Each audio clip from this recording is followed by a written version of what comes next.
Disculpe, doctor, ¿podría prender su micro? Ok, gracias. Sí, es un placer dirigirme a ustedes. Bienvenidos a esta charla que vamos a desarrollar el día de hoy.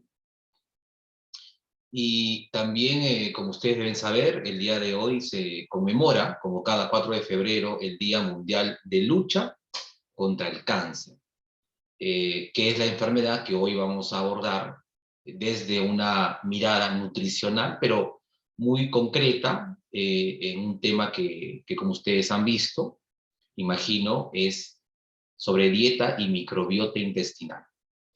Es un espacio realmente pequeño el que tendremos el día de hoy. Yo espero de que podamos generar otros espacios para que ustedes nos sigan y puedan estar enterados de nuestras actividades y los temas que queremos compartir. Hoy también, al finalizar el tema, voy a, en unos minutos, presentarles el programa de segunda especialidad que vamos a iniciar en este 2022-1, en el mes de abril, esperando poder recibir a los colegas nutricionistas que deciden formarse y titularse con nosotros, como especialistas en nutrición oncológica. Muy bien, y en el marco de este día de concientización de la lucha contra el cáncer, pues la pregunta que muchos nos hacemos es cómo combatir a esta enfermedad. El cáncer, sin duda, previo a la pandemia, era la primera o segunda causa de muerte en países como el Perú. Y creemos que en la pandemia, cuando esta, pues, de alguna forma finalice, pues veremos el impacto de esta enfermedad luego de estos años de crisis sanitaria, ¿no? Entonces, sin duda, el paciente con cáncer necesita un abordaje multidisciplinario, ¿ok? Lo decimos porque mucho se habla de medicamentos, de terapias, pero pocas veces se orienta al paciente en que éste reciba una ayuda de diferentes actores profesionales entrenados en el tema de manejo oncológico. Creemos de que es la mejor manera para que el paciente pueda sobrellevar y en muchos casos curarse de esta enfermedad. Para eso es importante investigar, seamos del área que seamos, aunque ahora me parece que más los que están conectados son nutricionistas y probablemente público en general, pero los profesionales de la salud tenemos que generar investigación. Repito, en el ámbito en el que nos encontremos, sea en hospital, en clínica, hasta en consultorios, trabajo comunitario, en muchas partes se puede generar investigación. ¿Sí? Lo que falta es entrenamiento, dedicación sin duda, pero este es el camino para poder llegar a esa ansiada cura que, que pensamos los pacientes necesitan todavía. Hoy día vamos a hablar de un tema que sin duda está en investigación, un tema que emerge hace ya varios años, todavía no están las cosas al 100% claras, hay muchos indicios que nos dan una esperanza en que la nutrición pueda sumar al tratamiento médico, que es lo que hoy día vamos a exponer, ¿no? Entonces, el día de hoy la charla se llama Microbiota, Dieta e Inmunoterapia, nuevas perspectivas en nutrición oncológica. Mi nombre es Edgardo Palma, soy el coordinador del programa de segunda especialidad en nutrición oncológica de la Universidad Norbert Wiener, y vamos a hablar luego un poco más sobre eso. Bien, para comenzar, en el tema de esta tarde, vamos a hablar sobre microbiota colónica humana.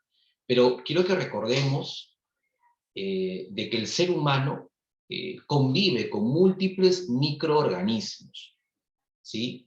Y estos microbios están presentes en casi todo el cuerpo, desde la boca hasta el ano, sobre la piel, en casi todo el nivel de organización en nuestro cuerpo, pues tenemos microbios.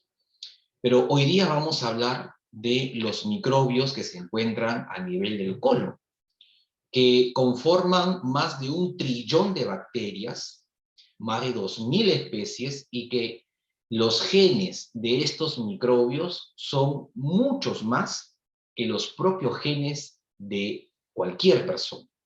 Por ello, bien se decía que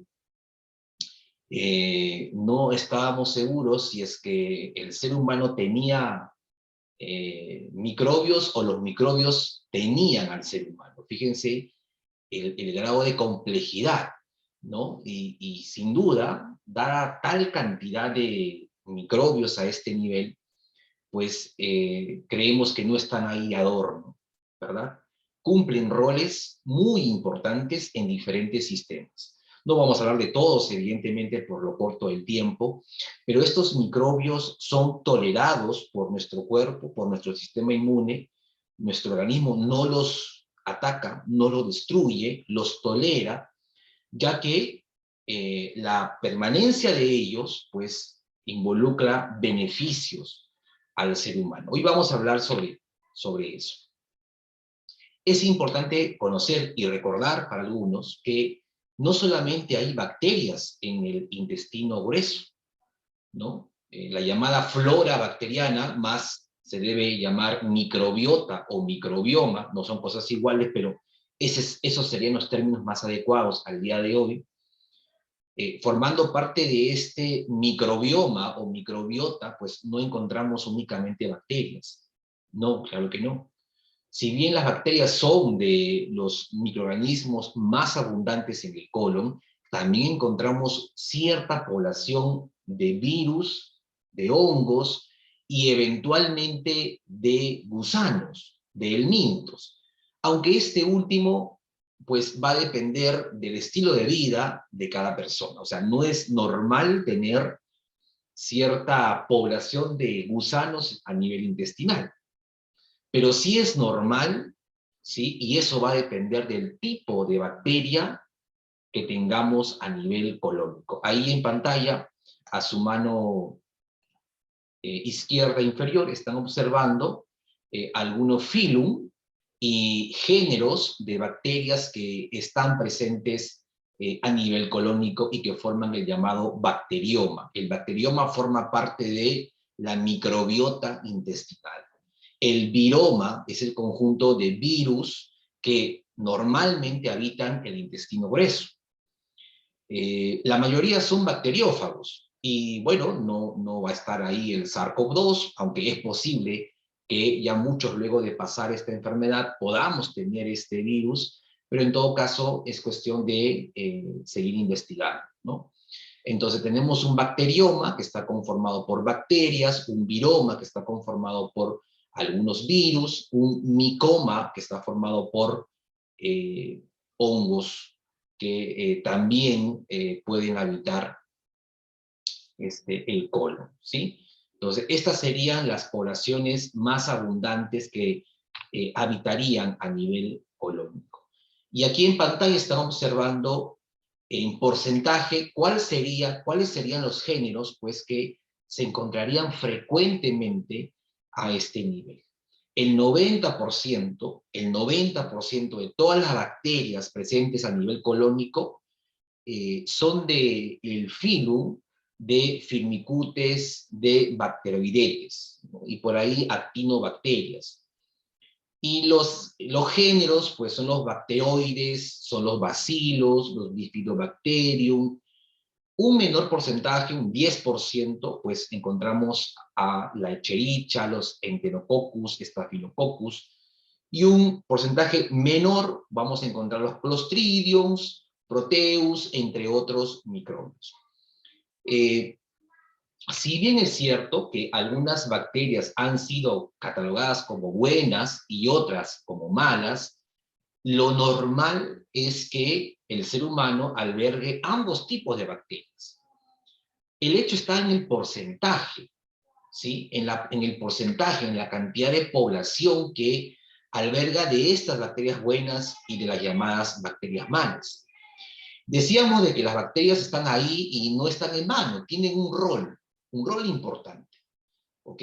Y antes se llamaba flora porque pues uno creía que simplemente era un visto de cierta población presente. Hoy se sabe que es todo un ecosistema que interactúa con nuestras células, y esa interacción no se remite únicamente al colon, sino que del colon existen efectos sistémicos, que podemos hablar de efectos a nivel neurológico, cardiovascular, endocrino, etc.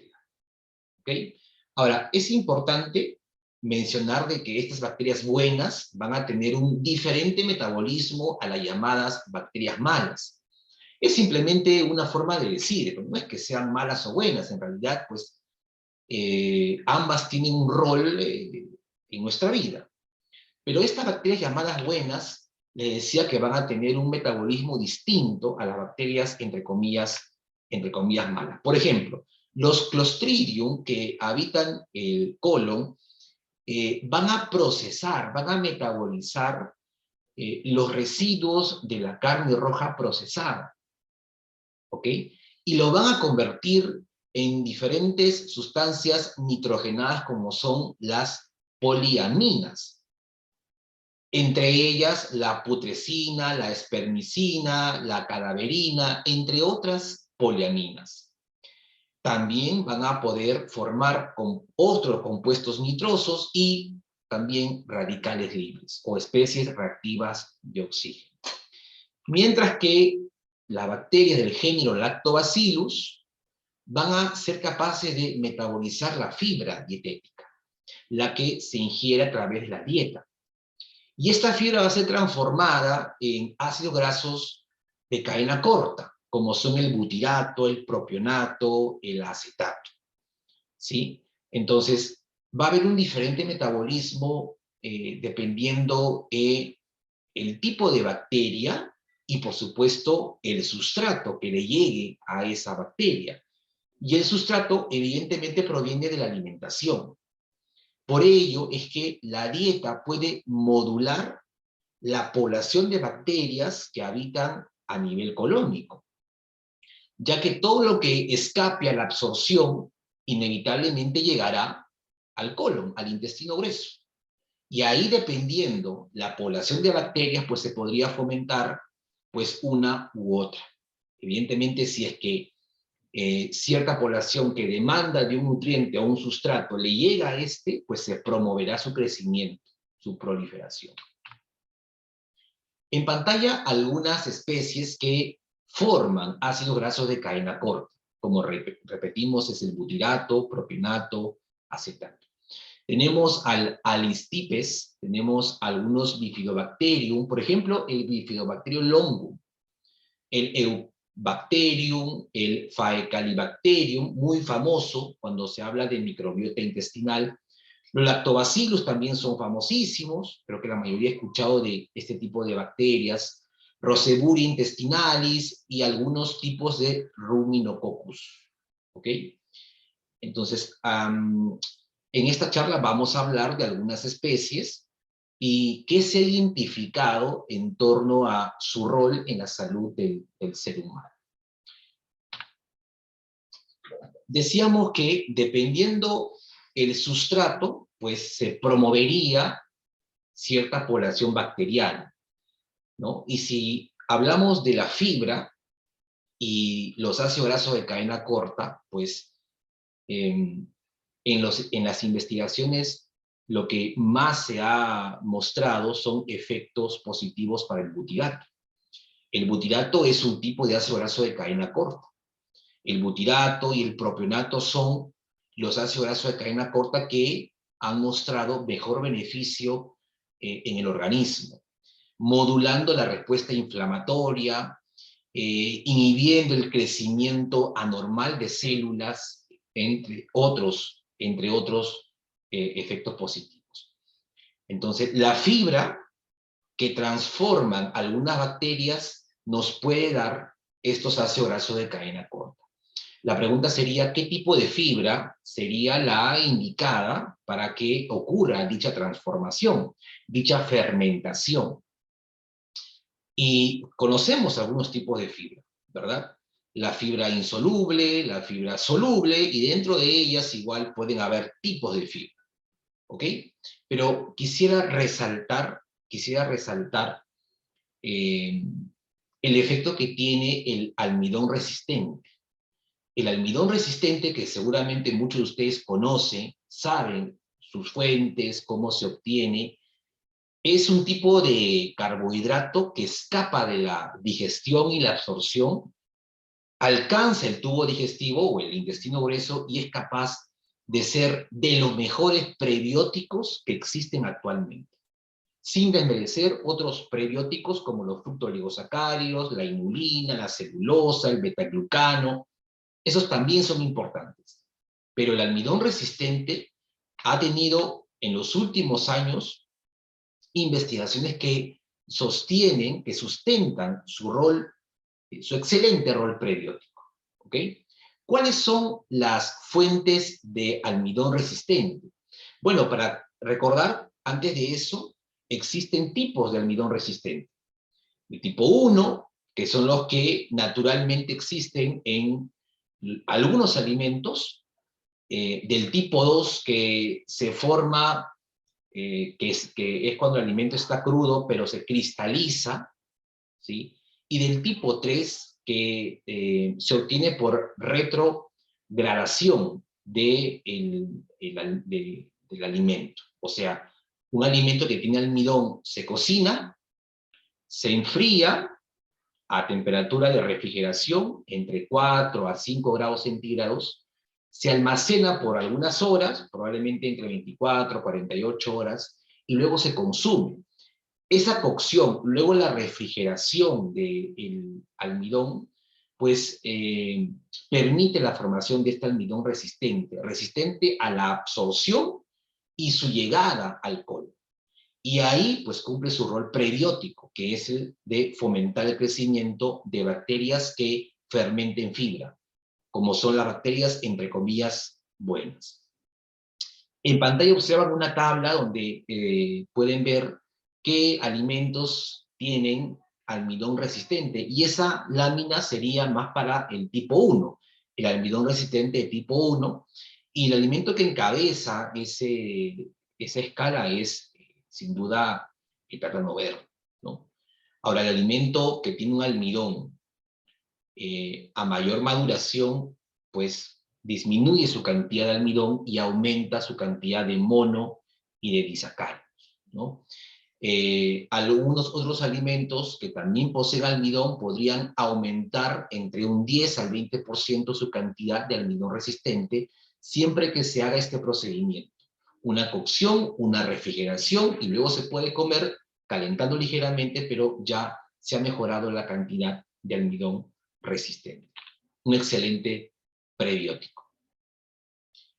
Entonces, hablamos de estas bacterias intestinales que se diferencian por su tipo de metabolismo, y tenemos que hablar también de la disbiosis, porque justamente el crecimiento de un grupo de bacterias que no fermentan fibra, pero que sí metabolizan los residuos de la carne roja procesada, pues, como les decía, van a promover ciertos cambios a nivel colónico, dado que producen estos radicales libres, entre otras moléculas nitrogenadas, lo que altera ese ecosistema colónico, modifica el ADN de los colonocitos, disminuye la síntesis de proteínas de adhesión epitelial, puede provocar cambios y aumentar el riesgo de una neoplasia.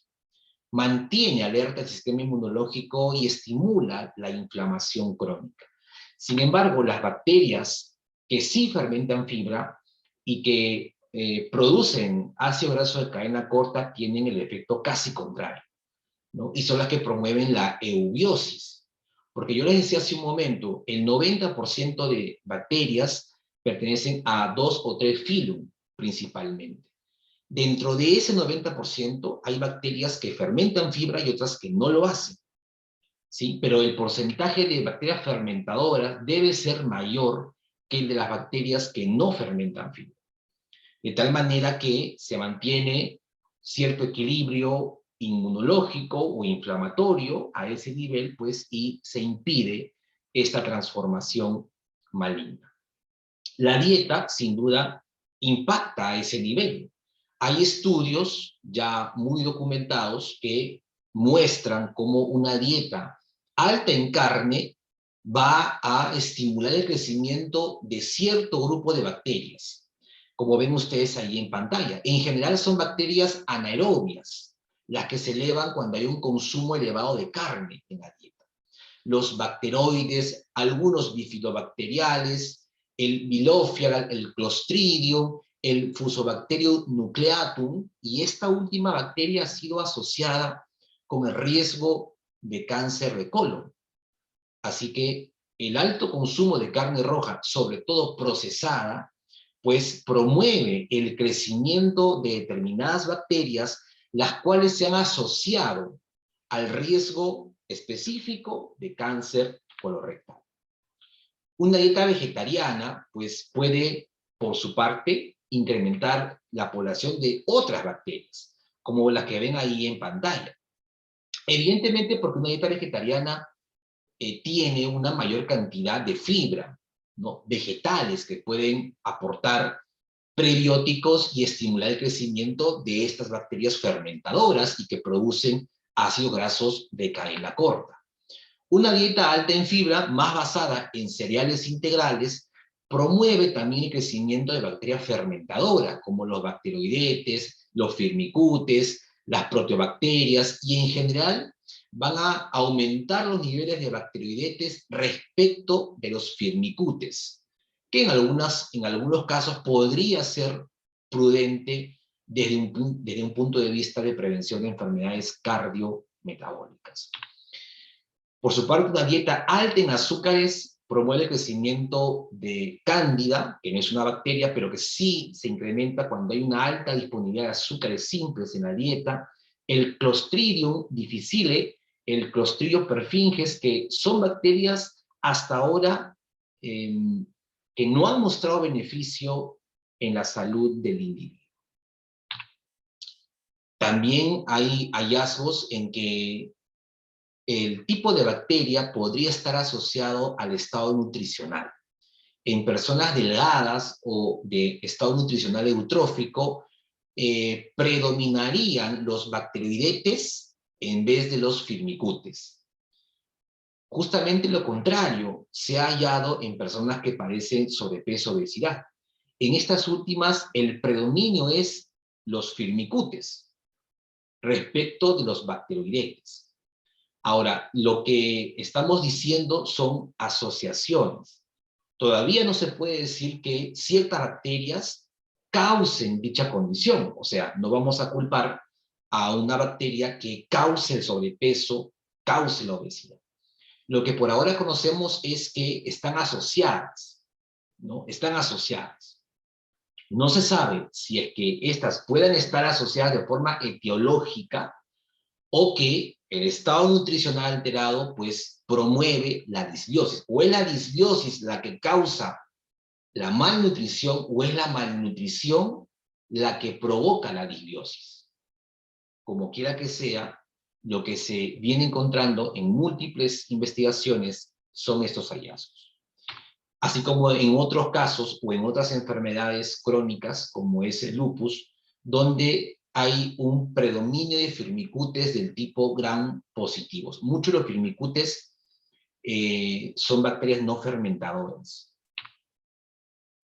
Entonces, hay una íntima relación entre lo que se come y la microbiota intestinal, como acabamos de ver. Y dependiendo de esa microbiota intestinal, podría haber riesgo de cáncer. Hemos hablado hasta ahora del cáncer colorectal. Ciertas bacterias no fermentadoras podrían elevar el riesgo de padecer o desarrollar cáncer colorectal, al menos estar asociadas a esta patología. Lo que también es importante recordar es que esas bacterias intestinales o colónicas van a tener roles inmunomoduladores. O sea, su presencia en el cuerpo modula la respuesta inmunológica. Fíjense qué interesante. Esas bacterias presentes en el colon modulan nuestra respuesta inmunológica.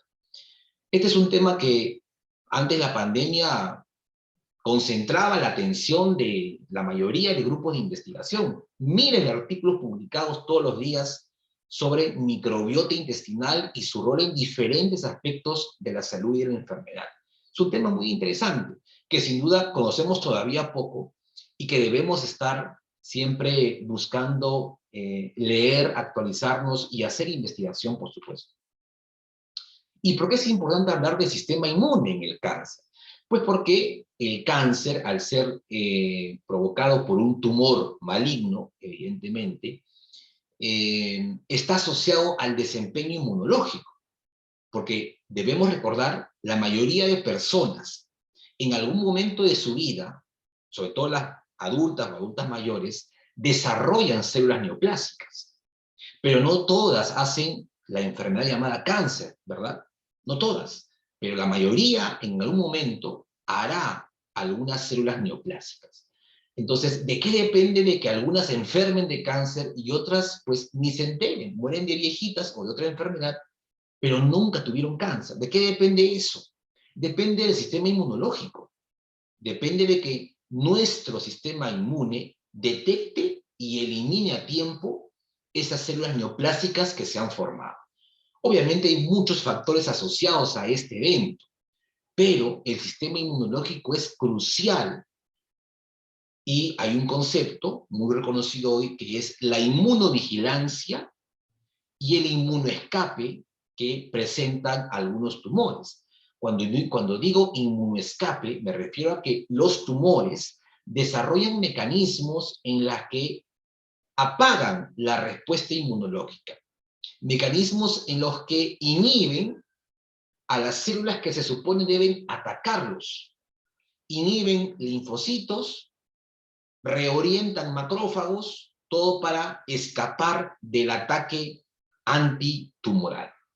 De esta manera prosperan y de esta manera pueden diseminarse a otros tejidos, pues, y complicar la salud de las personas. Actualmente conocemos que las terapias contra el cáncer se basan en cirugía, en radioterapia, quimioterapia, terapia hormonal o o quimioterapia por vía oral. Y una terapia que emerge desde hace algunos años, probablemente casi una década, es la llamada inmunoterapia. Sí, acabamos de describir la importancia del sistema inmune respecto al cáncer y lo que trata de hacer este grupo de fármacos, medicamentos y estrategias es mejorar la respuesta inmune del paciente para que sea efectiva contra el tumor y a su vez debilitar los mecanismos tumorales que buscan escapar de la respuesta inmune. Para decirlo de otra manera, inhibir el escape tumoral y fomentar la respuesta inmunológica del paciente. Eso busca la inmunoterapia hoy en día. Y para explicar las bases fisiológicas de la inmunoterapia, quiero que vean la siguiente imagen. Acá tenemos a una célula que presenta el antígeno a esta célula que es el linfocito, que se supone debe matar células tumorales. ¿Cómo es el linfocito T CD8 positivo? Es un linfocito citotóxico, ¿verdad? Esta célula presentadora de antígeno promueve que este linfocito reconozca un antígeno. Ustedes deben recordar que un antígeno es toda molécula o partícula que provoca una respuesta inmunológica, ¿no? Activa, desencadena una respuesta inmunológica. Eso es un antígeno. Puede ser diverso, de diferente naturaleza. Y a su vez, esta célula, este linfocito T, CD8 positivo, tiene receptores que al acoplarse a un ligando, en este caso el ligando sería este gráfico de color morado, ¿no? El azul es el receptor en este linfocito TCD8, ¿no? Y acá vemos otro receptor en este mismo linfocito, ¿no? Ese linfocito podría estimularse si es que ciertos receptores se activan, o podría inhibirse si es que otros receptores son activados. Repito, ese linfocito citotóxico que debe atacar al tumor tiene varios receptores, entre ellos receptores que lo activan y receptores que lo inhiben. Eso es normal, eso debe haber. La respuesta inmune debe ser finamente regulada. No siempre necesitamos un sistema inmune alerta y reactivo, porque eso incluso podría traer algún tipo de enfermedad. Entonces, hay algunos tumores, les decía hace un momento, que desarrollan mecanismos de evasión del ataque inmunológico, que por ejemplo consiste en que conservan ligandos que van a apagar la respuesta inmunológica. Como el linfocito T, sobre todo el citotóxico, tiene un receptor CTLA4 que de activarse inhibe la respuesta del linfocito, lo apaga. Es un switch de off, ese receptor CTLA4. Si activamos a ese receptor CTLA4, la respuesta de ese linfocito se apaga. Se apaga. Y resulta que muchos tumores desarrollan ligandos, proteínas que van a activar a ese receptor que apaga la respuesta linfocitaria. O sea, inactivan la respuesta contra el tumor. ¿Qué ha hecho este grupo de medicamentos de inmunoterapia? Han bloqueado la activación de ese receptor CTLA4 y con ello han podido, pues, contrarrestar el escape inmunológico. Vean, aquí en pantalla, si es que la unión del ligando de este tumor o de esta célula tumoral tiene un medicamento que va a impedir que se una con el receptor CTLA4, y a su vez hay un medicamento o un inhibidor que se une a este receptor CTLA4, pues entonces no se lleva a cabo la inhibición. Si no se lleva a cabo la inhibición, tenemos a un linfocito TCD8 libre con capacidad para identificar y provocar la apoptosis de células tumorales. Caso similar para otro receptor de inhibición como es el PD1. El PD1 es un receptor, así como CTLA4, que de activarse provoca la inhibición de la célula T o linfocito T. Entonces, el linfocito T inhibido, pues no hay quien haga frente al avance tumoral. Y la inmunoterapia ha desarrollado inhibidores de estos ligandos y o receptores. Entonces, aquí cuando hay inactivación, tenemos un ligando de la célula tumoral y un receptor del linfocito T. La unión ligando-receptor provoca, en este caso, la inhibición. Pero, ¿qué pasa si bloqueo al ligando y o bloqueo al receptor? Pues lo que se hace es liberar la respuesta inmune y, pues, permitir que esta célula ataque de manera más eficaz a la célula tumoral y con ello provocar, pues, la muerte celular. Entonces, estos medicamentos son los anticuerpos monoclonales. Los anticuerpos monoclonales son los fármacos usados en inmunoterapia que van a desbloquear la respuesta antitumoral y de esa forma permitir y provocar un mejor ataque contra el tumor. En esta línea de tiempo estamos observando cómo se ha desarrollado la inmunoterapia. Esto, si bien dije hace un momento, es de algunos años, tiene mucho tiempo de haberse forjado. A finales de 1980 podríamos hablar de los inicios de esta terapia. Y ya para el año 2010, 2011, pues surgen los primeros fármacos usados en inmunoterapia, como el ipilimumab, que es un anti-CTLA4, bloqueador de CTLA4, pembrolizumab, que es un bloqueador de PD-1, ¿sí? U otro como el avelumab, que es un bloqueador de PDL1.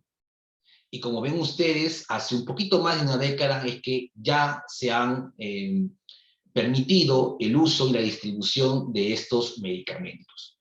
La inmunoterapia en el campo de la ciencia contra el cáncer es el boom actualmente de tratamiento. Si bien es cierto, todavía el precio, los costos, el acceso a estos medicamentos tiene una brecha en la mayoría de personas, lo que esperamos es que en los próximos años y décadas esto mejore. Como lo fue en su momento la quimioterapia. Cuando esta se aprobó, los medicamentos eran carísimos.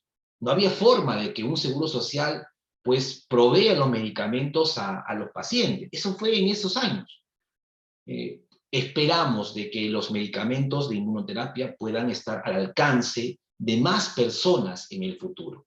En el año 2018, algunos investigadores fueron premiados con el Premio Nobel de Medicina por sus hallazgos y por ser parte de los pioneros en el desarrollo de estos medicamentos. Estas bacterias, entonces, ¿qué tienen que ver en la inmunoterapia? Vean que las bacterias están asociadas al cáncer. Las bacterias están asociadas al cáncer colorectal, al cáncer de mama. Por ahora esto es lo que mostramos en pantalla. Pero hay estudios en que ciertos microbios, ciertas bacterias, se han asociado con una mejor eficacia de los fármacos usados en inmunoterapia. Estas especies han mostrado una mejor eficacia, han mostrado que el paciente desarrolla una mejor eficacia a los fármacos anti-PDL1, como es el avelumab. Estos otros, por su parte, y aquí resalto a la Akkermansia nucifía, ha mostrado asociación con una mejor eficacia a los fármacos anti-CTLA4, como es el ipilimumab. Estos otros han mostrado mejor eficacia, una mejor eficacia a los fármacos anti-P1, como es el pembrolizumab. O sea, que el paciente tenga estos microbios intestinales podría estar asociado a una mejor respuesta cuando se usen estos fármacos. Pero así también hay algunas especies que se han asociado con una menor eficacia, y son las que ustedes ven aquí en pantalla, que son casualmente las bacterias que no fermentan la fibra, más bien son estimuladas por un mayor consumo de carnes rojas, sobre todo procesadas. Entonces, lo que hemos visto hace unos momentos es que la microbiota intestinal es modulada por el tipo de dieta. Y esta microbiota va a estar asociada con la eficacia que una persona desarrolle a los medicamentos de inmunoterapia. Dado que estos medicamentos son actualmente la mejor promesa para combatir en conjunto el cáncer, es relevante que podamos comprender mejor cómo modular y sobre todo monitorear esa población de bacterias intestinales de tal modo haya una mejor respuesta al tratamiento. Por eso les decía al inicio de esta charla de que es importante ver el problema de forma articulada. Los que son nutricionistas no podemos verlo solamente desde el lado de los alimentos. Así como los médicos no deberían ver al cáncer solo desde el lado de la quimio, radio, cirugía, porque eso le resta al paciente pues chances de mejorar o curarse. Hay que verlo de forma articulada. Y si la nutrición y sus estrategias contribuyen a que haya en conjunto una mejor respuesta, pues debemos hacerlo. Debemos hacerlo. Y debemos generar investigación desde donde nos encontremos. Estimados colegas, público en general, el tiempo ha sido muy corto. Agradezco su atención. Si alguien desea que compartamos los artículos en mención, me pueden escribir a este correo y con gusto compartiremos las referencias bibliográficas.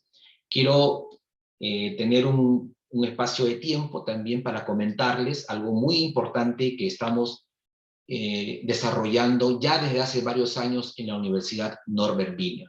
Tenemos el orgullo de contarles que nuestra universidad tiene uno de los pocos programas universitarios que forman profesionales en nutrición oncológica, ¿sí? Y que brinda un título profesional universitario para aquellos que estudien, aprueben y sustenten su trabajo ante un jurado.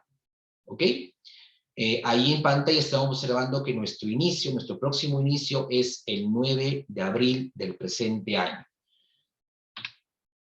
Tenemos también dentro del programa que brindamos la opción de una pasantía internacional. Con mucho trabajo, sin duda, y mucha predisposición a poder intercambiar experiencias, conocimientos con nuestros colegas y amigos de Paraguay, hemos forjado, y de hecho tenemos actualmente algunos pasantes de nuestra universidad que han viajado al Instituto Nacional del Cáncer de Paraguay para realizar su pasantía profesional.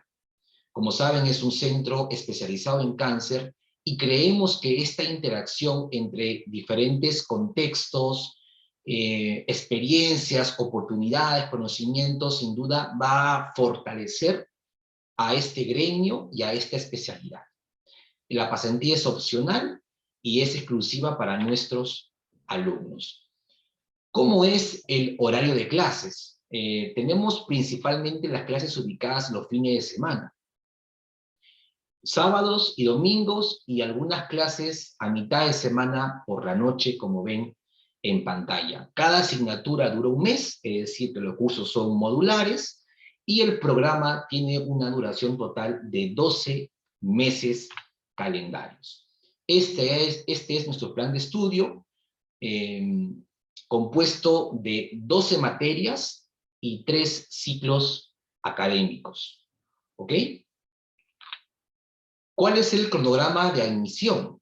Bueno, ya desde hace algunas semanas se ha aperturado el programa de admisión. La señorita Milagros Marchán es la encargada de conversar con ustedes al inicio, de llevar su registro, organizar sus documentos y entregar la lista de postulantes a, en este caso, quien habla, el coordinador de dicho programa. ¿Sí? Entonces, luego de la entrevista, los colegas que sean admitidos pasarán a hacer los trámites correspondientes e iniciar las clases el día 9 de abril del presente año. Como les comentaba, ya se han iniciado las inscripciones y hasta máximo el 25 de marzo vamos a admitir expedientes. Usted, si está interesado, pues haga sus trámites lo antes posible. La pandemia no nos pudo detener, hemos continuado nuestra labor educativa formando profesionales especialistas y titulados en nutrición clínica con mención en nutrición oncológica. Sin duda, en la medida que sea posible, en la medida que las condiciones lo permitan, vamos a regresar a la presencialidad. De momento, las clases son virtuales, pero eso sí, demandamos de los postulantes tener el tiempo, el acceso y toda la predisposición para poder enrolarse a 12 meses de arduo conocimiento, aprendizaje, porque eso es lo que demanda el programa de los ingresantes. Agradezco mucho su atención y los interesados pueden comunicarse a través de los correos electrónicos que ven ustedes en pantalla, sobre todo de Milagros Marchán, para que ella tome nota de los colegas interesados y pueda ayudarles a su proceso de admisión. Bien, tenemos unos minutos para poder alguna absolver alguna inquietud. Pueden escribirlo en el chat de esta sala y procedemos a responder algunas preguntas. La pasantía, como les decía, es opcional. La universidad lo que coordina es con los tutores allá en el Instituto del Cáncer, y el pasante, el profesional, es quien, pues, en coordinación con nosotros, evalúa el tiempo que va a permanecer en dicho centro, porque cada uno gestiona su ingreso.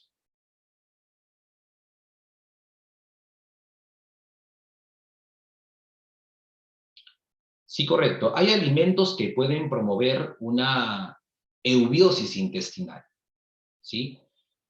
Los yogures, teóricamente, son fuente de probióticos. Sin embargo, ese yogur debe cumplir ciertas condiciones para que realmente sea un alimento beneficioso desde ese aspecto. Condiciones como conservación, refrigeración, tratamiento, para que pueda conservar realmente estos componentes. De lo contrario, podría haber más riesgo que beneficio. No solamente el yogur, hemos hablado de otros productos que contienen almidón, que contienen fibra, que pueden ser también fuente prebiótica importante para esta microbiota intestinal.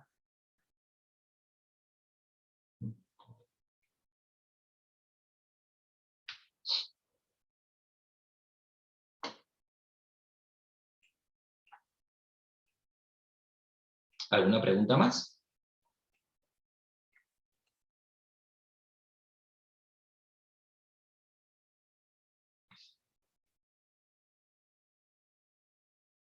Muy bien.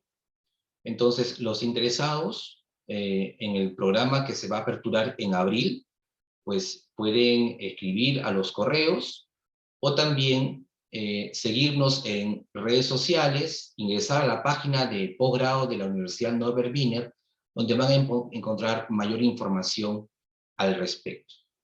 Agradezco mucho su atención y espero verlos en otra oportunidad. Permiso, gracias.